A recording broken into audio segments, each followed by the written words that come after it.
If you've been watching videos about UGC, user-generated content, it can sometimes feel like every creator out there is doing this full-time with tons of free time on their hands and in a fancy studio. I'm here to tell you, you do not have to quit your job to create a real paying UGC side hustle. Right now, I manage between 2 to 4 brand deals, which I get through Fiverr every week while still working my full-time job. Is it always easy?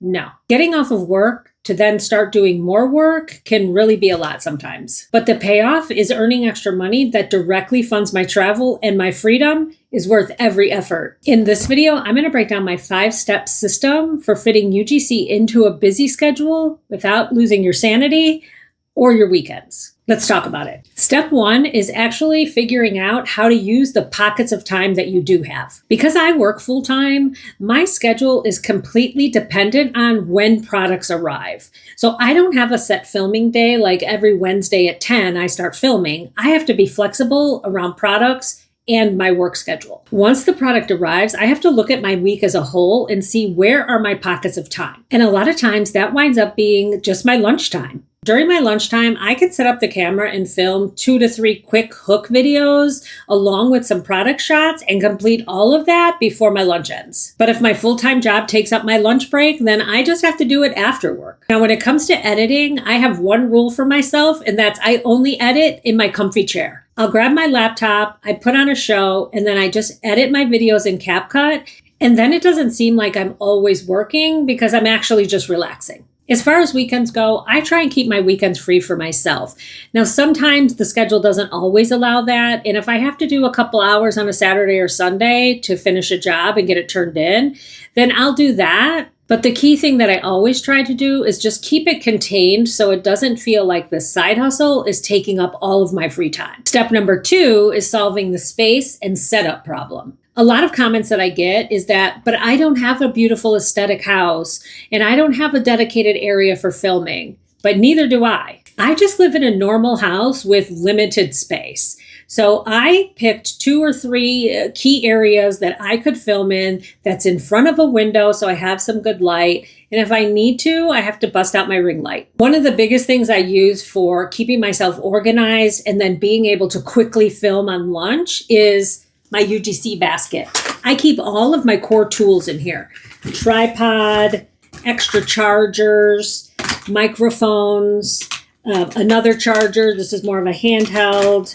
And anything I need, my little clip-on backlight, back mirror. And then when I just have a few minutes and I need to get something filmed, I have everything I need right here. And I'm not hunting down cords and lights and chargers and all of the things that I need to get set up. I grabbed the basket, I head right to the kitchen in front of the window or my favorite spot in the living room, and I get started filming. When you eliminate the stress of getting set up and knowing where you're going to film, it makes filming for 15 or 20 minutes seem much more effortless. Step 3 is setting up realistic boundaries for you and the brand, especially if you're getting jobs on Fiverr. When you're working full time, you can't offer 24-hour turnaround for every job unless you're trying to burn yourself out real quick. My standard rule is that I give myself 5 days from when I receive the product to actually turn in the final video. That 5-day window just gives me a little cushion for busier work days or unexpected life happenings and still allow me to meet these deadlines.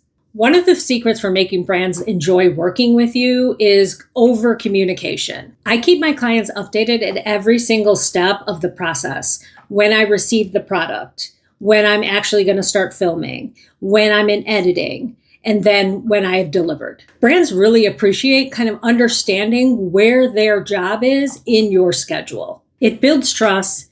It helps get that 5-star review, and it keeps your stress level low because nobody's messaging you wondering where their video is. Steps 4 and 5 are all about your mindset. Step 4 is knowing your own boundaries and be willing to say no. As a creator, you have to know what you're comfortable with. If a script doesn't feel natural to you or the product doesn't align with your values, it's 100% okay to turn down the job. And turning down a bad fit just really opens the door for a brand that you actually would like to work with. And step 5 is pushing yourself out of your comfort zone just enough to help you grow. Yes, sitting down to record after a long workday takes effort. And yes, talking to a phone camera feels a little weird at first. But growth and freedom is on the other side of that discomfort. You have to always be reminding yourself of why you're doing this. For me, every UGC job I complete is money deposited directly into my travel fund. It's what pays for my trips and my exploring and my freedom. When you connect your side hustle to your ultimate goal,